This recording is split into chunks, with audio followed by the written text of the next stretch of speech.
Welcome to Chapter 4 on Intimate Relationships and Communication. This week we're going to explain the qualities that help people develop intimate relationships, different types of loving relationships and stages they go through, challenges of forming and maintaining those relationships, and elements of healthy relationships, regardless of what type of relationship it might be. Developing intimate relationships and essentially being willing to give of themselves is a concept that is rooted in your self-concept and your self-esteem to feel good about yourself. That's based on your experiences, your life, things that you've gone through, your culture, your relationships that you've witnessed, and the friends around you. When we look and start thinking about friendship as one of the first elements and components of relationships, what do you look for in a friend? Many of the qualities that you see on your screen now, compassion, respect, acceptance, and so on, are things that we strive for, not just in a friend, but in the people that we look for in relationships outside of friendship and intimately as well. Looking towards love, sex, and our intimacy, our most basic human and profound emotions. And when we think about these, we think about what we expect and what we'd like from another human being. We know that love doesn't give us perfect happiness, but essentially it does give our life meaning. And what are some of the positive factors you look forward to in drawing someone together? The pleasures and pains of love, this intense love sometimes can be confusing, and passionate love is one type of love that's looked at as part of physiological arousal and our emotional explanation for that arousal. And I think when we think of the transformation of how love changes over time, initially we look at our increased levels of high passion and intimacy, and then we think of a reduction in romance. Many studies have shown that this isn't true at all, and that the romance, even throughout many years of marriage and passion, can remain high. Challenges that we might face in relationships. The honesty and openness of being in a relationship, really letting our guard down and truly not having expectations of the people around you, not assuming things of other people, or having unsupported beliefs with them, not being competitive, being fun and looking forward to your life together, balancing your time, and eliminating jealousy issues you might have. What are the reasons that you might have an unhealthy relationship? When do you end that relationship? These are all difficult questions. When it's unhealthy, it's usually out of line with your value system. When it's unhealthy, it's usually not something that is a positive experience in your life. And the guidelines for a breakup? Definitely not texting. Maybe person to person would be the best way. Communication issues that we face. Nonverbal communication, comparing that to verbal communication, most of what we say is actually unsaid. So our communication skills and the ability to interpret nonverbal messages is critical. We have gender differences in communication as well. How do you resolve conflict in your life? Conflict resolution skills are vital. Clarifying the issue, finding out the balance of people and what they want, deciding how to negotiate. Are you good at this? In addition, if you notice that in the communications area, I had posted a video that's a PowerPoint regarding the 4 critical and deadly mistakes we make in a relationship.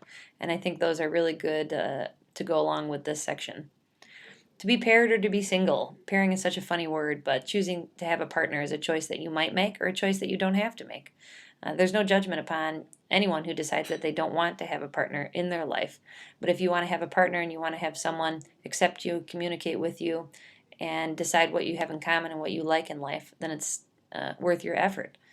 Dating and trying to figure out what you want in a spouse, a partner, communicating your differences in culture, spirituality, all of the different things that go into finding a good person and looking for what you're trying to find, as well as eliminating the crazies along the way. Do you decide to live together or not live together? When we look at statistically, some people will, some people won't. And by 30 years of age, about half of men and women will have cohabitated and lived together. Advantages, disadvantages, and personal choices that you make along the way. And do you articulate the level of relationship that you were looking for?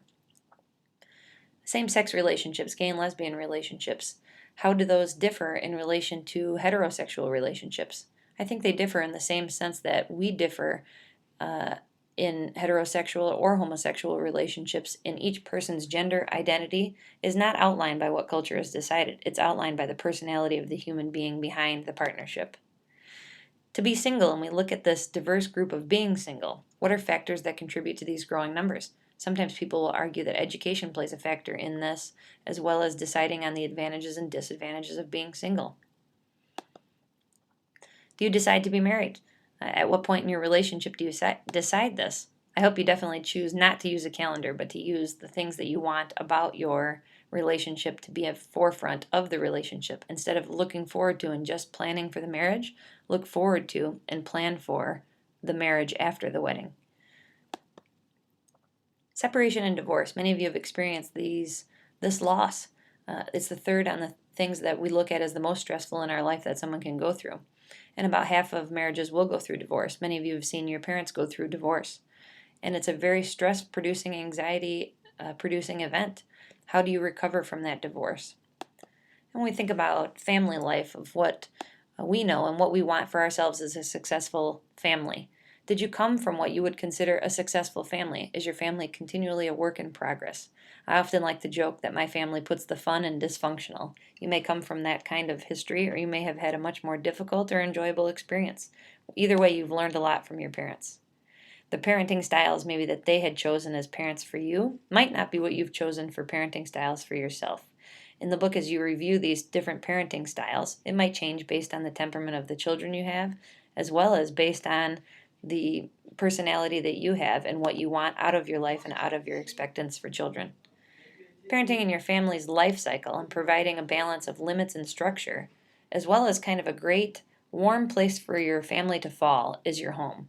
Your home and the family it has are the people that you want your children and the people around you to be most comfortable with and be able to raise a nurturing child in that environment. Single parent families, when we think about the U.S. Census Bureau, and essentially many families will go through a relationship time of being a single parent. And we think about the parenting and the family life cycle and essentially thinking about what we want out of our children and out of our life is looking at a balance of firm limits and those clear structures.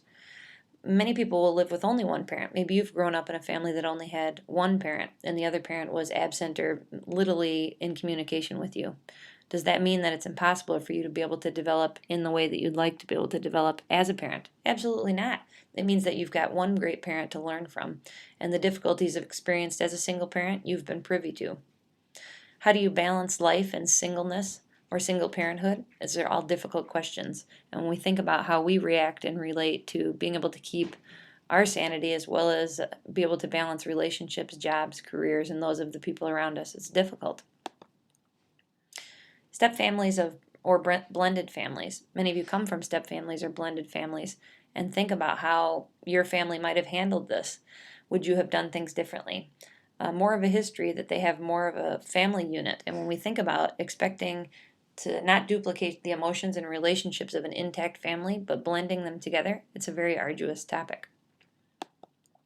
Successful families. What do you want for the family that you have now or the family that you'd like to create one day? It really is looking in line with your values and your virtue system as far as what you think is most important for the family that you're outlining for the future of your life. I can't think of a better way to raise your family, but in line with the values that you've chosen for yourself and for the people that you are responsible for. I hope you have a wonderful week, and thanks for the enjoyable classes as well as the presentation, and I hope you enjoyed it.